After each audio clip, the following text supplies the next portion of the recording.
A state of emergency has been declared as wildfires rage across Washington. Hundreds of thousands of acres have burned. Fox Weather Meteorologist Craig Herrara, very familiar with the area. Craig, you join us now. You worked in Seattle, San Francisco, San Diego. I mean, you are our West Coast weather expert. Tell us a little bit about what's going on and why, more primarily, the eastern side of the Cascades can be so vulnerable to dry, warm winds like this.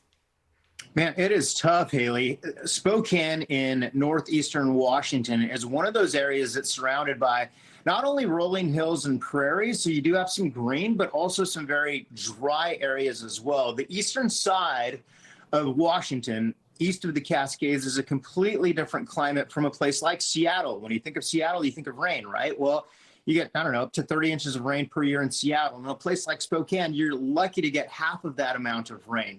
Now, you also have a lot of mountains here as well. The Selkirk Mountain Range, there's a loop there that goes from Spokane up into Canada and then back to Spokane. People love to do this. The reason you've got so many different climates here is, number one, you've got the Cascades to the west, you've got the Selkirk Mountain Range surrounding the city of Spokane, and then you've got well to the east, the foothills of the Rockies.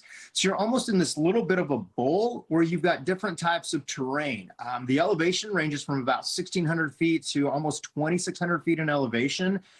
With all of the mountains surrounding Spokane, you've got different gaps where the winds can flow. Now, we had that cold, dry front that came right through Washington just yesterday, increased those winds, fueling some of the wildfires, and that's why these wildfires exploded like you see on the video. Now, notice on the video, you see a lot of green trees, you see a lot of rolling hills. Different parts of Spokane look a little bit different. If you head on down to the southern side of the city, and it's not a very big city, but if you head down to the southern side of it, it's a little more arid, a little drier. So a lot of the people who have to evacuate are being told to go probably east or south and southeast, away from the flames that are to the north and northwest. We also have, whenever we get a big front like this, winds that scream through the Cascade gaps and across eastern Washington. So you can get some wind gusts, 60 to 70 miles per hour. I haven't looked at the winds specifically for when this dry cold front passed through, but it's significant. Then you look at a picture like this and you can see where you've got very dry conditions.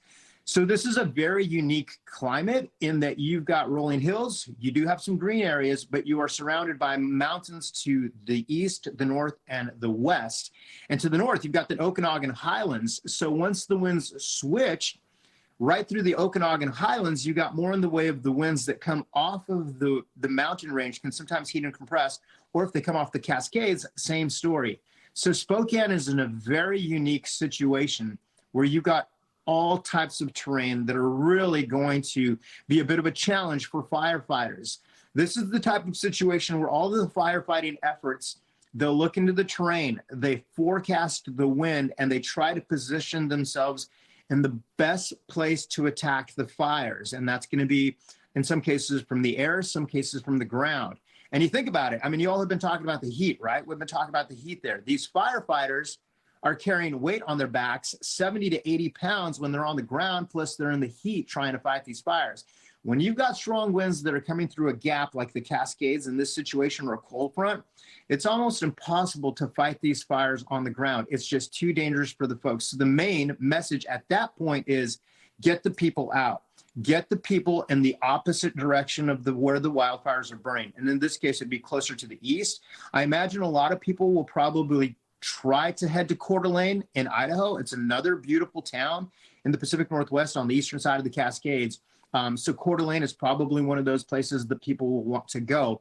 But I'll tell you what, Haley, you have a lot of people who live here who also have wildlife, who have, there's wildlife there, but they themselves have horses. They themselves have animals, aside from pets.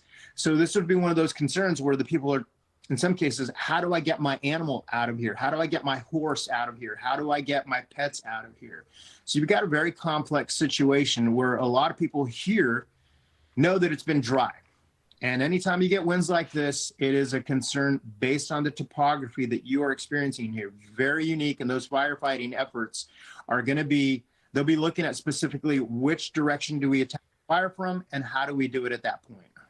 Yeah, Craig, I remember my neighborhood when I was growing up, it caught fire, and people, despite the evacuation orders, they refused to leave their homes because of outdoor animals, just because they didn't want to leave the place that they called home.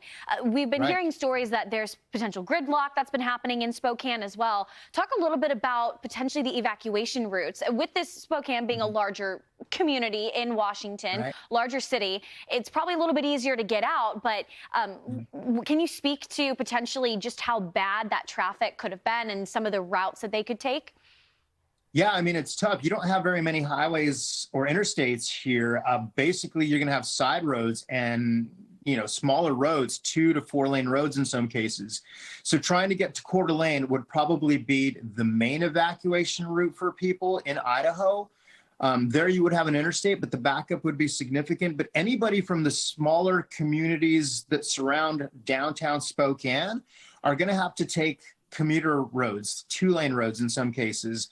So this could be a bit of a problem for them as well, because think about the amount of wildfire smoke that's in the air near the surface, right? So visibility could be an issue as well, Haley. I think that we're going to watch this closely. They do have the Spokane River that runs right through the middle of the town as well. And that could also be a bit of a challenge for people who are on the western side trying to cross the river to get to the eastern side and out of the area. Yeah. Well, Craig, we appreciate you getting up early. I know you're on Fox for the First, so we'll be excited to hear your insight again later on in the show, but also tomorrow. But Craig, we appreciate you and all you have to offer. Good to see you.